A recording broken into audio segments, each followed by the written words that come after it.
তো যেটা বলার জন্য আমি ক্যামেরাটা অন করলাম, তো কাল আমার বসন্ত উৎসবে যাওয়ার কথা ছিল। তো অন্য সময় কি হয়, মানে যখন আমি আলমারি খুলি মনে হয় যে আমার এত শাড়ি আমি কবে পরবো। তারপর আসে সেই দিন, যেদিন কোথাও আমি ঘুরতে যাব কি বেড়াতে যাব বা বিয়ে বাড়ি যাব, সেদিন মনে হয় যে আমার কিছুই নেই, সব পুরনো। তারপর কালকে ছিল হোলি, তো আমাদের এখানেই বসন্ত উৎসব হচ্ছিল, তো আমার যাওয়ার কথা ছিল।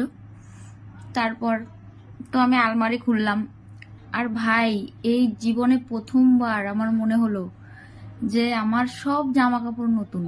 মানে আমি যেটাই ধরছি সেটাই নতুন, মানে যেটা খুলছি সেটাই নতুন, মনে হচ্ছে এক্ষুনি কিনে নিয়ে আসলাম। মানে তোমাদেরও কি এরকম হয়? আমার তো এই হোলির দিনই মনে হয় যে আমার সব জামা কাপড় নতুন, আমি কি পরে যাব।